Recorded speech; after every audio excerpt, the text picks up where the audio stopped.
जय गुरु. जय जय गुरु. गुरु. हा, दिसतंय का जय सगळ्यांना? गुरु. जय गुरु जय सर. काळा गुरु. काळाचा उगवण आलाय. हा, चौकोन दिसतोय आता. हा, आता दिसतंय. दिसतंय सर. ठीक हो. आहे. हा श्लोक जरा परत घ्यायचा का? हो हो, तेच काल रामरक्षक. हा, हा सगळ्यात हा कठीण श्लोक आहे, त्यामुळे हा हा हा. परत घेऊया आपण. मुख्यतः संधीमुळे. तर हा, श्री गुरु गणेश गणपतीला नमस्कार करून पण आज हे आपला जो रामरक्षेचा जो अर्थाचा जो यज्ञ आहे तो आपण पुन्हा सुरू करूया. तर आत्सज्ज धनुषा विषस्पृशा वक्षया शुगनिषंग संगिनौ रक्षणाय मम राम लक्ष्मणा वग्रतः पतिसदैव गच्छताम्, असा हा श्लोक आहे. तर आता पहिली ओळ तर सगळ्या 5-6 शब्दांचं, 7-8 शब्दांचं सगळ्या संधी संधी संधी आहेत सगळ्या, बरोबर. दुसऱ्याच्यात राम लक्ष्मणा वग्रत या शब्दामध्ये संधी आहे. तर आता आत्त पहिला शब्द आहे आत्त. आता पुढचा शब्द आहे सज्ज. तिसरा शब्द आहे धनुषौ. हं. आता आत्त आणि सज्ज हे फक्त एकमेकांना जोडलेले आहेत, त्यात काही कठीण नाहीये.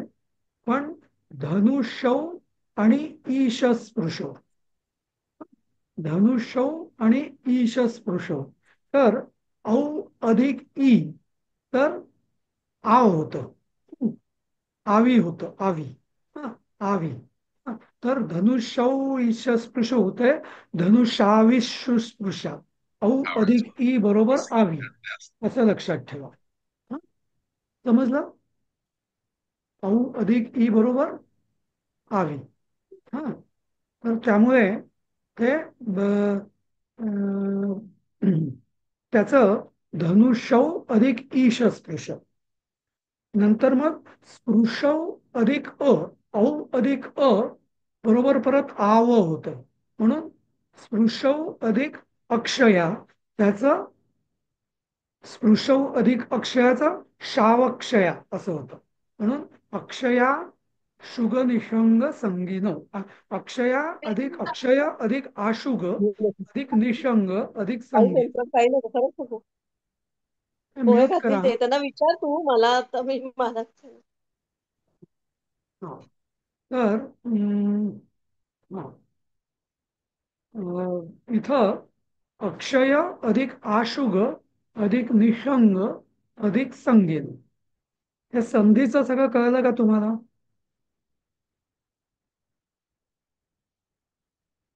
समजलं संधीचं? हो हो हो, हो सर कळलं. हो सर. संधीचं हो कळलं, सर. पण एक प्रश्न आहे हम्म. की मी जेव्हा म्हणायला माझ्या आजोबांनी शिकवलं तेव्हा त्यांनी सांगताना असंच सांगितलं की आतसज्ज धनुषा इशुस्पृशा अक्षया शुग असं म्हणायचं.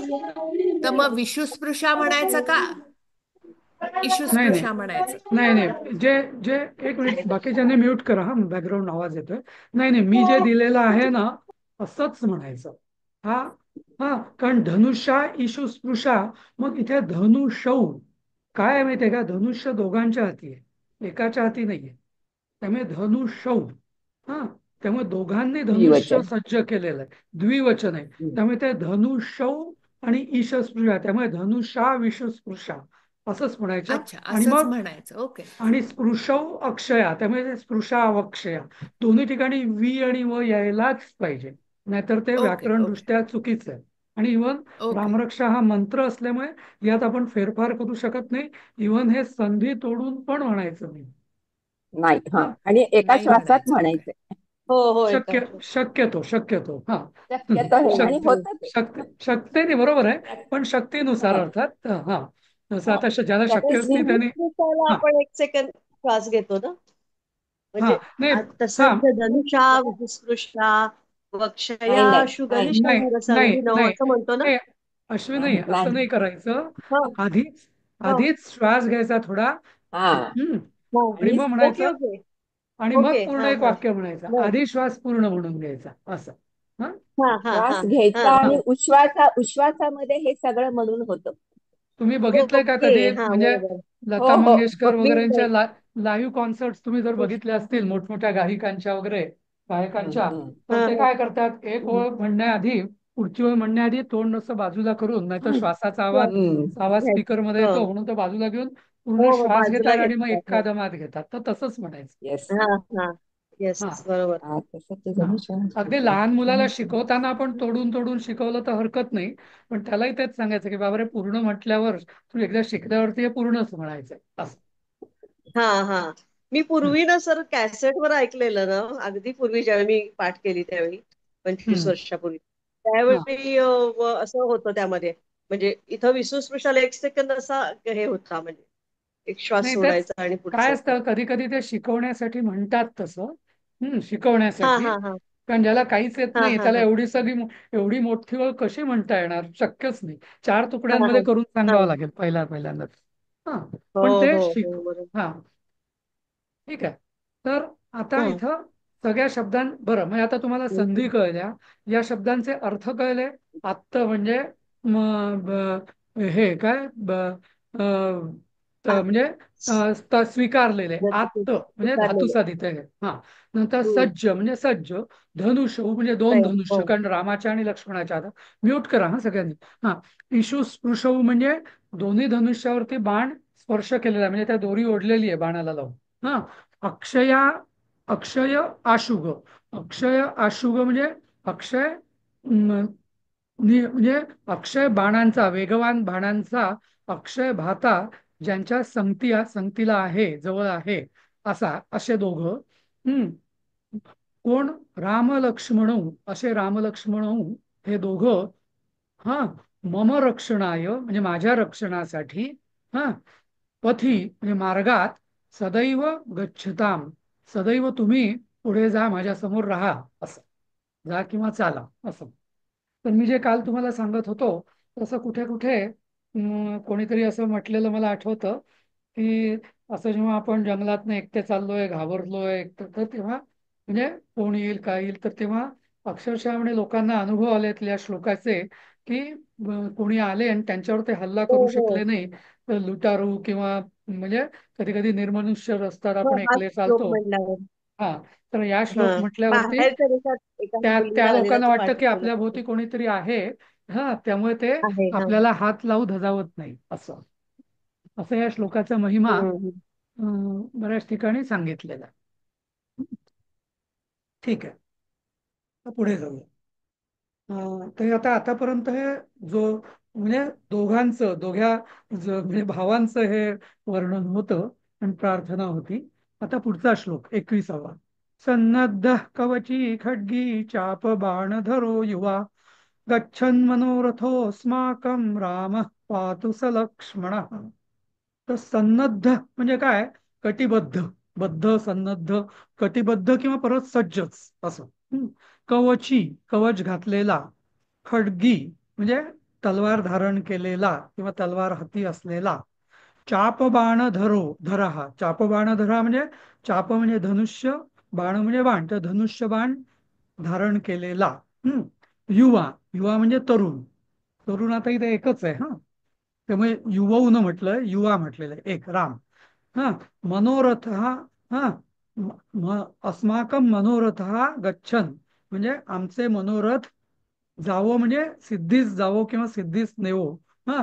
राम पाहतु सलक्ष्मण. आणि असा जो राम आहे तो कसा आहे? तो सलक्ष्मण आहे, म्हणजे लक्ष्मणासहित आहे, तो आमचं रक्षण करो. पातू म्हणजे रक्षण करो.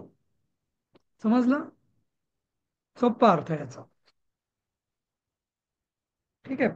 पुढचा श्लोक बघूया आपण. रामो दाशरथे शूरो लक्ष्मणानुचरो बली. कोणी कोणी ना बली असं ऱ्हस्व म्हणतात, तो बली ऱ्हस्ववाला नाही, ते बली दीर्घ आहे. हा. काकुत्स्थ पुरुष पूर्ण कौसल्येयो रघुत्तम.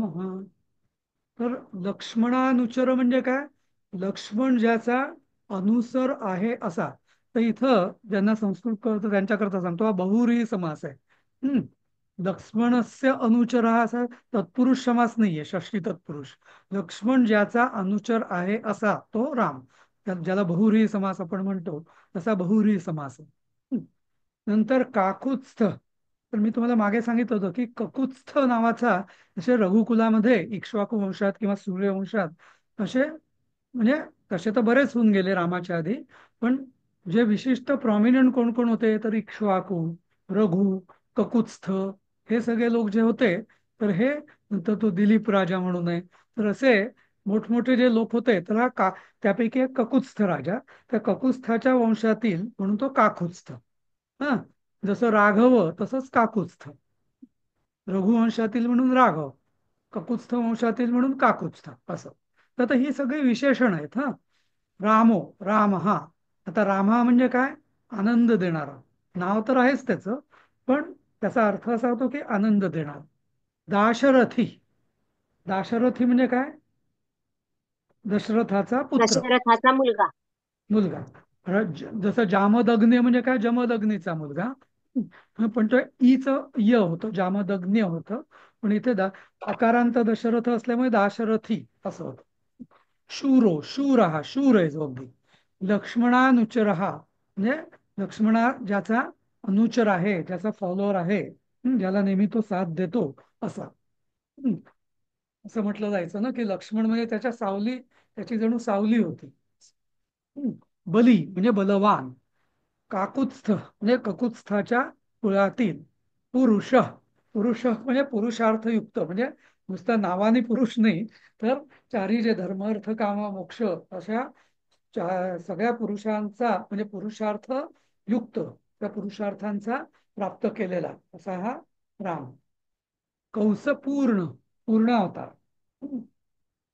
म्हणजे जसे भगवान विष्णूंचे काही काही अवतार आहेत ते फक्त विशिष्ट उद्देशांकरतायत, जसे मत्स्य, कुर्म, वराह वगैरे. काही काही. हा, पण विशेषतः जे परशुरामापासून जे पुढचे अवतार आहेत ना, परशुराम नंतर राम आणि कृष्ण, हे जे तीन अवतार आहेत हे क्रमाक्रमाने परिपूर्णतेकडे गेलेले आहेत. कृष्ण हा पूर्ण पूर्ण अवतार आहे. हा, राम हा पण पूर्ण अवतार आहे आणि परशुराम पण त्या अर्थाने पूर्ण अवतार आहे. पण त्याच्या आधीचे जे अवतार आहेत ते फक्त एका विशिष्ट उद्देशाने भगवानांनी अवतार घेतले, म्हणून याला पूर्ण म्हणजे पूर्ण अवतार. कौसल्येय हा, जसं आपण म्हटलं राधेय तसं कौसल्येय. तर कौसल्येय म्हणजे कौसल्येचा पुत्र. रघुत्तम म्हणजे रघुकुलातील श्रेष्ठ, रघुकुलातला एक उत्तम पुरुष. असं या हे वाक्य पूर्ण नाही झालं या श्लोकात. सगळी ही विशेषणं अजून आपण पुढे पण येतील, ती बघूया. वेदांत वेद्यो यज्ञेश पुराण पुरुषोत्तम जानकी वल्लभ श्रीमान प्रमेय पराक्रम. तर वेदांत वेद्य हा म्हणजे वेदांताने जो वेद्य आहे. वेद्य म्हणजे काय? की ज्याची पूर्ण जाण किंवा ज्याला पूर्ण आपल्याला समजता कशाने येऊ शकतं की वेदांताच्या अभ्यासाने. वेदांत म्हणजे उपनिषद.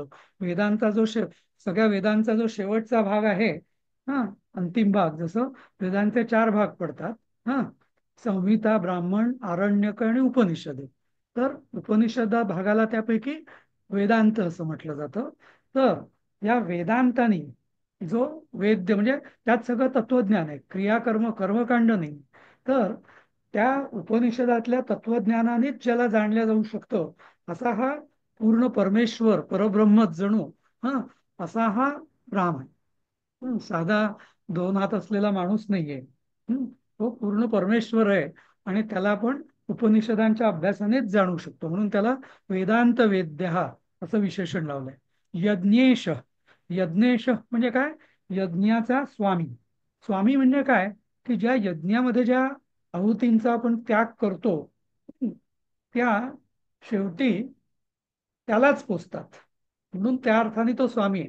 भले आपण या देवतेला आहुती दिली, बृहस्पते मम ब्रह्मण म्हणजे याला दिली त्याला दिली, या देवतेला दिली, अग्नये स्वाहा अग्नये दंडम असं काही म्हटलं तरी शेवटी त्या सगळ्या देवांचा देवाधिदेव पूर्ण परमेश्वर कोण आहे? तर रामचंद्रच आहे. त्यामुळे त्या रामालाच पोचतात, म्हणून त्याला यज्ञेश म्हटलेलं आहे. जसं एकनाथी भागवतात म्हटलेलं आहे की इंद्राय स्वाहा म्हणती जन, हा, पण न मज कळती जाणं म्हणजे, पण त्यांना वाटतं की इंद्राय स्वाहा म्हटलं की ते इंद्राला जातं ती आहुती.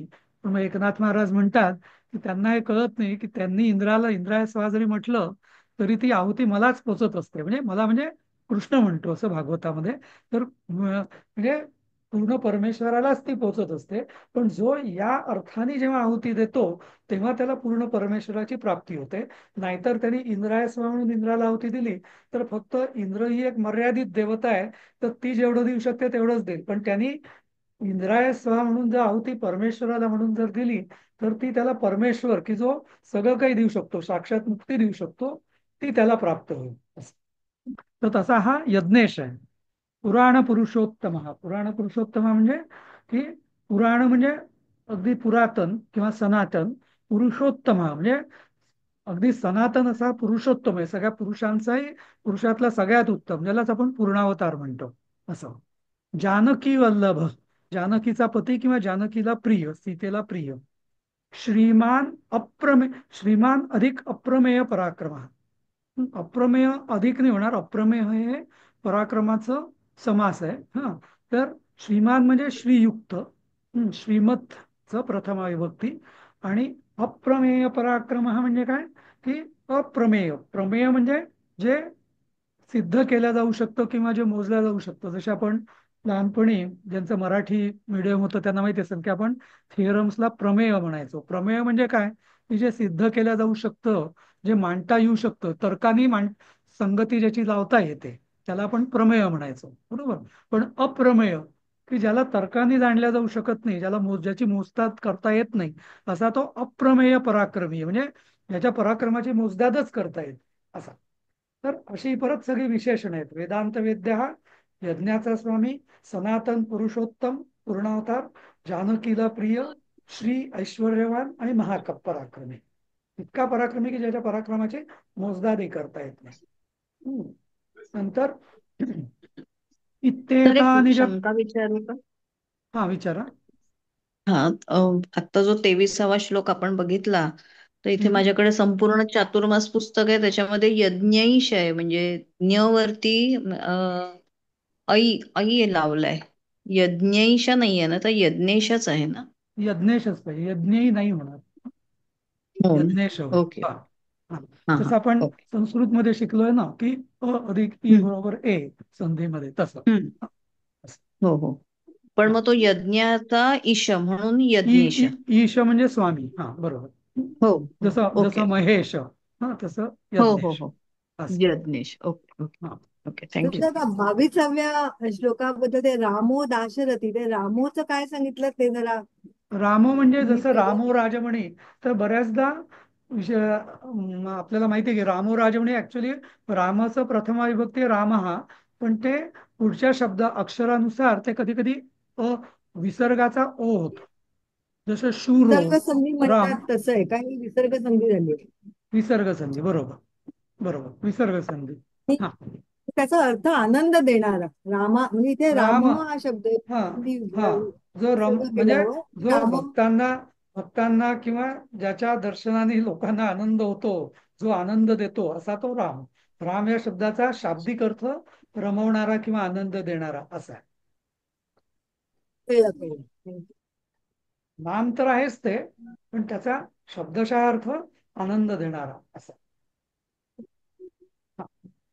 नंतर तर त्या अ, यज्ञेश मध्ये जो ईश आहे तो हम्म, ई दीर्घ आहे का ऱ्हस्व आहे? नाही दीर्घ आहे, दीर्घ आहे, ईश हा, ईश्व ईश. मग त्याची संधी अ अधिक दीर्घ ईच आईच होते ना?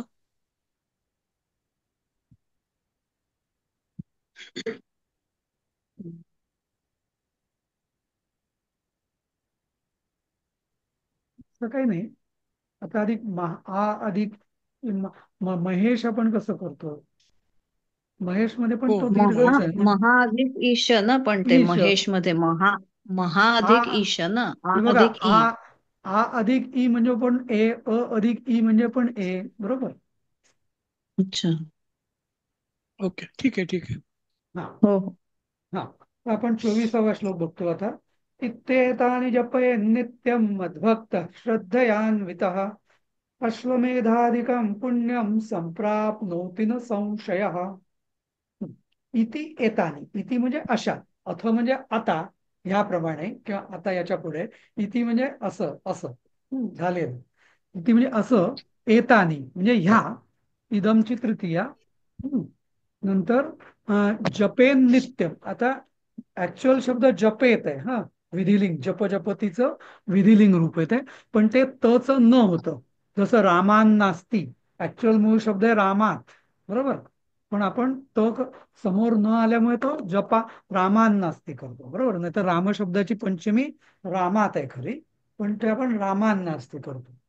तसं इथे मूळ शब्द जपेत आहे, म्हणताना पण जपेत नाही म्हणायचा आहे, पण व्याकरण दृष्ट्या तुम्हाला सांगतो की तो मूळ शब्द जपेत आहे.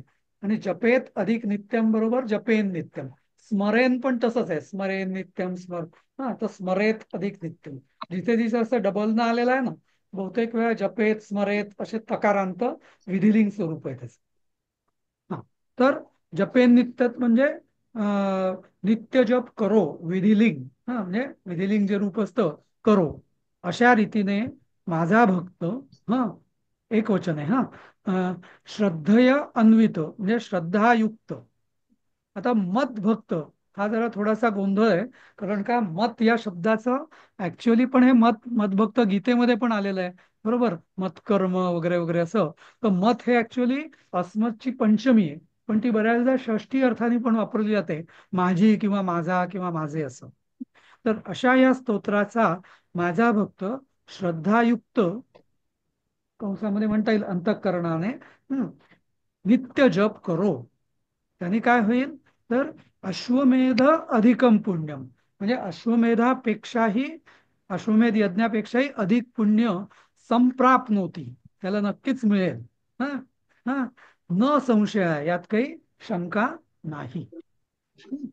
तर इथं ही फलश्रुती टाईप आहे. आता जे आपण इथे आता बघा ना, बऱ्याच श्लोकांचं कसं आहे, स्तुती फलश्रुती, स्तुती फलश्रुती, असं तो क्रम, म्हणजे दोन दोन श्लोकांची स्तुती आहे, मग परत त्याची फलश्रुती आहे, असं सुरू आहे इथं.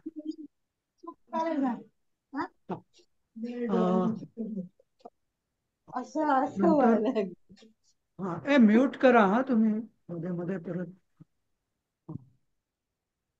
हा, तर आता पुढचा 25वा श्लोक आहे. हा, रामं दूर्वादल श्यामं पद्माक्षं पीतवाससं स्तुवन्ति नामभिर्दिव्यैर्न ते संसारिणो नरः. आता इथे ते वाक्य पूर्ण होत आहे का आधीच्या दोन श्लोकांचं. आधीच्या दोन्ही श्लोकात सगळी विशेषण होती.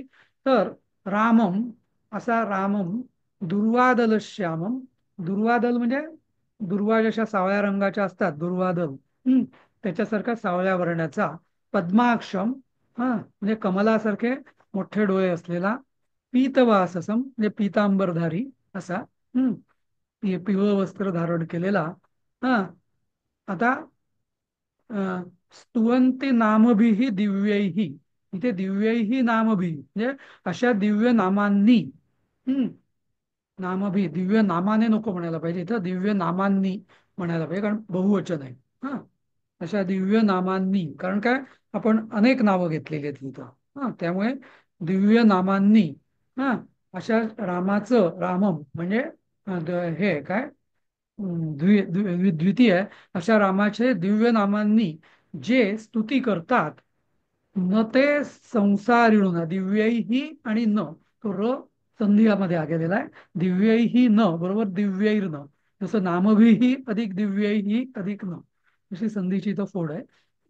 तर न ते संसारिणो, ते संसारिणो, ते नरहा संसारिण न अस्ति, म्हणजे काय म्हणजे ते आता इथं ते म्हटल्या दृष्टीने खरं तर ते हे पाहिजे, बहुवचन पाहिजे, म्हणजे ते नरा हा पाहिजे, पण इथं मूळ पाठामध्ये नरा हा आहे त्यामुळे आपण नराच म्हणूया, पण व्याकरण दृष्ट्या ते म्हटल्यावर नरा हा पाहिजे, किंवा ते नसेल तर सहा पाहिजे, पण ठीक आहे, ते म्हणजे कवीने जसं लिहिलेलं तसं पण म्हणायचं, ते म्हणजे ते नर, हा, संसारीनं नाहीच आहेत, म्हणजे ते संसारी नाहीच आहेत, यांचं म्हणायचा अर्थ काय की असे जे दिव्य नामांनी जे स्तुती करतात, रामनाम सतत म्हणतात, तर त्यांचं ते संसारातून मुक्तच होतात आज ना उद्या असं. हा, सुषमाताई सर इथे विचारा. संज्ञेची फोड दिली नाहीये का? हा, मी बरोबर, देईन मी हा. देईन. हा, चालेल. ठीक आहे ठीक आहे. मी 2-3 ठिकाणी मी नराहा बघितलंय. मग काय होतं कधीतरी कोणीतरी काय करतो की म्हणजे अशी जी ऋषींनी स्वतःच. रचलेले वगैरे, हा, तर त्यांना वाटतं की व्याकरण मधली चुकी आहे, दुरुस्त करावी म्हणून ते करतात असं. अच्छा. हा. ओके. पण कसं आहे माहितीये का की आता अशा वेदांमध्ये पण ना संस्कृतमध्ये अशा चुका नाही म्हणता येणार, पण त्यांनी तशीच योजना केली असते. पण मग ज्याला आर्ष संस्कृत म्हणतात. म्हणजे हा हा. पण त्याचा नियम असा आहे की आपल्याला ते बदलण्याचा अधिकार नाहीये असं. जे कवीने ओके. लिहिलेलं आहे मूळ रचयित्याने. जसं हा हा. आता ओघाओघाने निघालं म्हणून सांगतो. आता बरेच जण काय करतात की आपल्या बऱ्याच आरत्या वगैरे असतात ना. हो. तर त्या आरत्यांमध्ये असं वेगळं पालुपद असं टाकतात. जसं आता रामदासांनी म्हटलंय स्मरण दर्शन मात्रे मान कामना पूर्ती असं म्हटलेलं आहे. पण मग त्याच्यामध्ये काही जण टाकतात स्मरणे मात्रे मान. तर असं मोठ्या लोकांनी सांगितलेलं आहे की नाही, रामदासांनी जर दर्शन मात्रे मान कामना पूर्ती म्हटलेलं आहे तर आपण तेवढंच म्हणायचं. आपण आपल्या मताने जरी भक्तिभावाने काही ऍडिशनल पादुपद आपल्याला टाकाविषयी वाटली तरी ते टाकणं योग्य नाही. कारण मूळ कवीची रचना तिला आपण हात लावायचा नाही. आपल्याला वाटलं तर आपण नवीन आरती करावी तयार असं. तर हा हा. त्यामुळे जरी आपल्याला एखादी चूक जरी वाटली तरी ती आपल्याला दुरुस्त करण्याचा अधिकार नाही असं. बर. हा. ते त्यामुळे म्हणूनच मी संसारी ना सांगतो. आहे ना. हा. संसारी संसारिण ना हा. हे काय? हा. हा हा, ते संसारिण आणि नरहा असे दोन्ही ते नर एकवचनी आहे. समजलं. हा. हा. म्हणजे पण हा विसर्ग संधी. पण तो ते आल्यामुळे खरं ते दोन्ही संसारिणा हा नराहा असं व्हायला पाहिजे. नुसतं संसारिणो नरहा नाही होणार मग ते. समजलं ना व्याकरण हम्म. दृष्ट्या. मग तुम्हाला दोन्ही हा ते मग बहुवचन करावे लागतील. तर म्हणून जे आहे तसंच म्हणायचं. असंच म्हणूया. हा. चालेल. पण ते न दोनदा म्हणतो का सर आपण? नाम भिर्दिव वैर न ते संसारिण करून म्हणतो बरं. हो. स्तुवन्ति नामभिर्दिव्यैर्न ते संसारिणो नरः असं. हे हे दोनदा नचं मला. नामभिः अधिक दिव्यैः अधिक न असं आहे ना. हा. मी तुम्हाला इथे लिहूनच नाम दाखवतो म्हणजे तुमचा गोंधळ नाही होणार. हा. नामभिः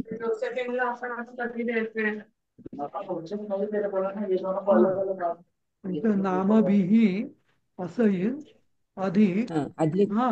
दिव्यैः. दिव्यैही. हा. हा शुभांगी ताई प्लीज बंद करता का माईक? न असं. हा. हा तर असं हे. झालं बरोबर आहे. हा. असं ते क्लिअर होईल. हा. समजलं. तर असं हे संधी आहे इथं. हा. तर पण हे हे लक्षात घ्या ना, ते संसारी नर हा व्याकरण बाजूला ठेवा. पण म्हणजे नर संसारी नाहीत मग असं कसं, संसारातच तर राहत आहेत ते. पण याचा म्हणण्याचा अर्थ असा, जगात राहत आहेत म्हणजे संसारी आहेत. हा. सगळे बायका पोरं आहेत त्यांना. तर त्याचा म्हणण्याचा अर्थ असा की रामनामाने भक्तीनी ते भक्तिभावात पूर्ण न्हावून निघाल्यानंतर ते संसारातले नियम त्यांना लागू पडत नाही. म्हणजे ते मुक्त होतात. जसं एक ना यांची कथा आहे ना, कोणते आपले गोरा कुंभारांची. ही विठ्ठलाचं नाव घेत असताना त्यांनी त्यांच्या बायकोनी त्यांना सांभाळायला दिलं होतं आपल्या लहान हो मुलाला. हो हा. मुलाला. हा. मुलाला. आणि ते आपलं मातीत त्या रुळत होते मातीत. पायाने, नाचत नाचत होते. हो हो आणि हो त्या हो हो. मुलाला त्यांनी म्हणजे लक्षच नाही, म्हणजे तुडवलं. अगदी पोटच्या पोराला सुद्धा त्यांनी तुडवून टाकलं आणि तो गेलं ते पोर बिचार. म्हणजे हम्म. असे म्हणजे संसाराचे नियम त्यांना लागूच पडत नाही, किंवा पोरगं तर काम सोडून त्याच्याकडेच बघा किंवा विठ्ठलाचं नाम घेऊ नका वगैरे असं या अर्थाने. ठीक आहे. तर सर हा अनुष्टुप छंद आहे ना, तर मग ते दुसरं जे वाक्य आहे स्तुवंती ना बीर देरवाई, मग न ते संसार नरहा असं म्हटलं तर चुकीचं ठरेल का? नाही नाही, ते म्हणताना ते कारण म्हणजे वैर तोडून. नंतर 8वं अक्षर येतं म्हणून म्हटलं व्ययी ही करून मग न ते संसारेणो नाही नरहा केलं. नाही नाही नाही, दिव्यई ही असं म्हणायचंच नाहीये. हा. ओके. जोडाक्षराच्या मध्ये छंदामध्ये नियम असा असतो की दिव्यैर पुढचं जे जोडाक्षर असतं ना, ते पहिल्या ज- अक्षराबरोबर घ्यायचं असतं. आपण हं. छंदामध्ये शिकलोय ना सगळं तसं. हा. तसं. तर दिव म्हणजे तोडायचं म्हणजे चरण म्हणण्याच्या दृष्टीने असं म्हणता येईल की स्तुवंती नामभिर दिव्यैर न ते, म्हणजे न हा शब्द पुढच्या चरणात येतो. दिव्यैर न ते संसारिणो नरः असं. Okay okay okay. हा. आणि त्या दी हा, वरती बोला. जोर येतो मग म्हणताना, जोडाक्षराच्या आधीच्या दिव्यैर. ह्याच्यात जोर हा, येतो. दिव्यैर. सुवंती हा, नाम असं. देवै. हा, ठीक. आता पुढचं. झालं. आता आता बघा, आता वृत्त हा, याची बदललंय चाल बरं हे. वेगळी. हा, रामं लक्ष्मण पूर्वजं रघुवरं सीतापतिं सुंदरं काकुत्स्थं काकुत्स्थं करुणार्णवं गुणनिधिं करुणार्णवं. प्रप्रियं धार्मिकं राजेन्द्रं सत्यसन्धं दशरथतनयं श्यामलं शान्तमूर्तिं वन्दे लोकाभिरामं रघुकुलतिलकं राघवं रावणारिं. तर ही सगळी विशेषण आहेत हा. आणि फक्त तिसऱ्या ओळीमध्ये त्याचं, चौथ्या ओळीमध्ये वंदे म्हणजे क्रियापद आलेलं आहे. पहिली सगळी विशेषण आहेत. रामम रावणाला. पण हे सगळे रघुवरम हे द्वितीयमध्ये आहे बरं. कारण का वंदे, त्या रामाला नमस्कार किंवा वंदन करतो. कोणाला? लक्ष्मण पूर्वजम, जो लक्ष्मणाचा पूर्वज आहे त्याला. पूर्वज म्हणजे आधीचा. जसं कुसुमाग्रज म्हणजे कुसुमेच्या आधी जन्मलेला, तसं लक्ष्मण पूर्वजम म्हणजे लक्ष्मणाच्या आधीच्या जन्मलेला. रघुवरम, हा, रघुश्रेष्ठाला. सीतापतीम, सीतापतीला. कारण सगळे अनुस्वार आहे त्यामुळे द्वितीय एकवचन आहे. सुंदरम, सुंदर. हा, काकुत्स्थम, ककुत्स्थ कुळातल्या. करुणार्णवम, करुणासागराला. गुणनिधीम, गुणाच्या भांडाराला. विप्रप्रियम. तर विप्रप्रियम याचे पण समास तुम्ही कसा सोडू त्याच्यानुसार दोन होतात. एक विप्रप्रियम म्हणजे ब्राह्मणांना प्रिय, किंवा दुसरं ब्राह्मण ज्याला प्रिय आहेत असा. कारण का ब्राह्मण का प्रिय आहेत? जसं शिवाजी महाराजांना आपण म्हणतो की गो ब्राह्मण प्रतिपालक, म्हणजे ब्राह्मणांचा प्रतिपाळ करणारे किंवा रक्षण करणारे. तसं विप्रप्रिय म्हणजे ज्याला ब्राह्मण प्रिय आहे. ब्राह्मण म्हणजे या अर्थाने की ब्राह्मण विद्येचं रक्षण करतात म्हणून विप्रप्रियम. धार्मिकम, धार्मिकम म्हणजे धर्म पालन करणारा असा. राजेंद्रम, सगळ्या राजांमध्ये श्रेष्ठ. सत्यसंधम, हा, सत्यसंध म्हणजे सत्याशी जोडलेला. संधी म्हणजे जोडणे, बरोबर. तर सत्यसंध म्हणजे सतत सत्यवचनी. रामाचं एक विशेषण आहे ना, सत्यवचनी, नाही का. प्राण जाय पण वचन न जाय, रघुकुल की रीत न्यारी, असं जे होतं ना तसं, की सत्यवचनी. दशरथ तनयम, दशरथाचा तनयाला. श्यामलम, सावळ्याला. शांत मूर्तीम, शांत मूर्तीला. हा, लोकाभिरामम, लोकांना आनंद देणाऱ्याला. रघुकुल तिलकम, रघुकुलातील तिलकाला. राघवम, राघवाला. रावणारी म्हणजे रावणाच्या शत्रूला. आणि शेवटचा शब्द इथं वंदे, म्हणजे माझा नमस्कार असो किंवा मी वंदन करतो. पण याची चाल वेगळी आहे, वृत्त वेगळं आहे याचं. पुढचं. हा, पुढचं आपण राजेश आपण बघितलं होतं ना, याचं कुठलंच तो वृत्त होतं आपलं. आपण वृत्तांमध्ये घेतलं होतं हे. हो, घेतलं होतं आपण. हा, अं, हा, पुढचा श्लोक. रामाय रामभद्राय रामचंद्राय वेधसे रघुनाथाय नाथाय सीताया पतये नमः. परत आता अनुष्टुप छंद आला. रामाय म्हणजे रामाप्रती. आता एक लक्षात घ्या हा, नमः, स्वस्ती, स्वाहा, स्वधा, हा, फट आणि हुम, ही जी 6 शब्द आहेत ना, हे वेदातली शब्द आहेत. आणि याला सगळ्याला चतुर्थीची अपेक्षा असते. म्हणजे मी संस्कृतचं बोलतोय जरा, त्यामुळे या सगळ्यांना आता हे सगळे तुमचे चतुर्थी एकवचन येतील. रामाय म्हणजे रामाप्रती, रामभद्राय रामभद्राप्रती, रामचंद्राप्रती. वेधसे, वेधसे म्हणजे काय? वेधस, वेधस हा शब्द असा आहे म्हणजे वेद जाणणारा किंवा वेदज्ञ ज्याला आपण म्हणतो. कुठे कुठे याचा अर्थ वेद म्हणजे वेद म्हणजे विधाता म्हणजे ब्रह्मदेव या अर्थाने केलेला आहे. पण मला तो अर्थ चुकीचा वाटतो, कारण ब्रह्मदेव हा फक्त सृष्टीचा जनक आहे. वगैरे इथं रामाची स्तुती आपण परमेश्वर म्हणून करतोय, त्यामुळे वेदज्ञ हे जास्त अर्थ योग्य आहे. रघुनाथाय म्हणजे त्या रघुनाथाला. नाथाय, नाथ म्हणजे स्वामी, स्वामीला. आणि सीतेच्या पतीला किंवा सीतापतीला मी नमस्कार करतो किंवा वंदन करतो. हम्म. समजलं? सोपं आहे तसं. म्हणजे आता इथे बघा, आता तर प्रत्येक बरं. हा बोला. तो आधीचा श्लोक होता ना, तो शार्दूल विक्रीडितम छंदाचा होता. शार्दूल विक्रीड रामं लक्ष्मण पूर्वजम, हा बरोबर. शार्दूल विक्रीडित बरोबर. जसे आपले मंगलाक्षर असतात तशी मंगलाष्टक हा या कुंदेंदुसारखं बरोबर बरोबर. हे मंगलाष्टक बऱ्याचदा शार्दूल विक्रीडितामध्ये असतात ना तसे. हा बरोबर. तर हे झालं आपलं 28. नंतर श्रीराम राम रघुनंदन राम राम, श्रीराम राम भरताग्रज राम राम, श्रीराम राम रणकर्कश राम राम, श्रीराम राम शरणं भव राम राम. हा मला वाटतं उपेंद्र वज्रामधला आहे ना श्लोक आपला. तर हा वृत्ताचा वसंत तिलक हा एक मिनिट हा सर. वसंत वसंत तिलकम तिलकम आहे. मधला आहे का? हो, कुठला हा? हा वसंत वसंत तिलक. तिलकम. वसंत, हा सॉरी वसंत तिलका बरोबर, वसंत तिलका. हा तर इथं हे सगळे नमस्कार म्हणजे श्रीराम जय राम जय जय राम तसं आहे हे. पण इथं त्याची 4 विशेषणं मानलेली आहेत की म्हणजे त्यापैकी 3 विशेषण आहे. आणि शेवटच्या मध्ये आपण शरणम भव म्हणजे शरण भव म्हणजे होणे बरोबर. तर मी शरण होतो असं. हे हे श्रीराम राम रघुनंदन राम राम. प्रत्येक वेळेस मध्ये विशेष भरताग्रज म्हणजे भरताचा अग्रज पुत्र. नंतर रणकर्कश म्हणजे रणांगणात किंवा युद्धामध्ये अत्यंत कठोर. कारण रणांगणामध्ये तुम्ही अहिंसा बुद्धीने युद्ध करू शकत नाही, नाही का. जिथं तुम्ही युद्धाला उतरलेला आहात तिथे तुम्ही कठोरच व्हायला पाहिजे शत्रूचा निपात करण्यासाठी. तर तो रणांगणावर अत्यंत रणकर्कश म्हणजे कठोर असा होता असं. आणि अशा श्रीरामाला मी शरण आहे. पुढचं श्रीरामचंद्र चरणौ मनसा स्मरामि, श्रीरामचंद्र चरणौ वचसा गृणामि, श्रीरामचंद्र चरणौ शिरसा नमामि, श्रीरामचंद्र चरणौ शरणं प्रपद्ये. आता हे सगळं श्रीरामचंद्र चरणौ म्हणजे काय? 2 चरण आहेत म्हणून द्विवचन आहे. म्हणून इथं असं म्हणतो आपण की श्रीरामाच्या दोन्ही चरणांना किंवा चरणांचं मनसा मी मनाने स्मरण करतो.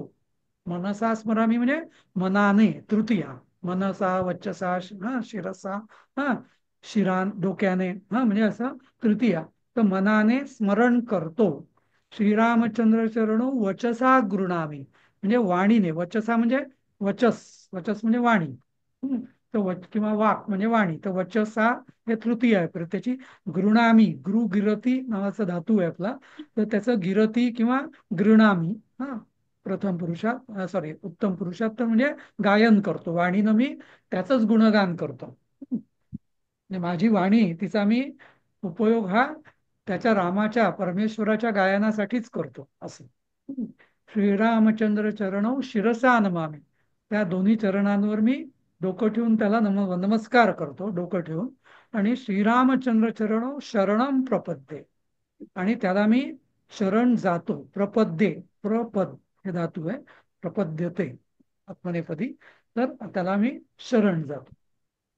तर अशा रीतीने म्हणजे हे सगळं आपण पहिल्या आधीच्या श्लोकामध्ये त्याचं रामस्मरण आणि आधी 30व्या श्लोकामध्ये सगळं त्याला स्मरण करतो, गायन करतो, नमन करतो ज्याला आणि शरण जातो. जसं आपण भागवतामध्ये जसं नवविधा भक्ती म्हटलेलं आहे ना, तर असं म्हणता येईल की चतुर्विध भक्ती आहे. ही स्मरण, गायन, नमन आणि शरण अशी ही रामाची आपण चतुर्विध भक्ती करतो. आधी मनाने सतत स्मरण, नंतर वाणीने त्याचं गायन, त्याचंच गायन, रामनाम सतत त्याचंच म्हणणं, डोक्यानी किंवा देहानी त्याचं म्हणजे त्याच्या पायावर डोकं आणि त्याला अशा रीतीने शरण जातो. काया वाचा मने असं नाही का. त्याचं काया म्हणजे शिर, वाचा म्हणजे वचसा आणि मने म्हणजे मनसा असं. तर इथं त्याला आपण पूर्ण काया वाचा मने पूर्ण शरण जातो असा या श्लोकाचा. तर आता वेळ संपत आली आजची. इथं थांबू.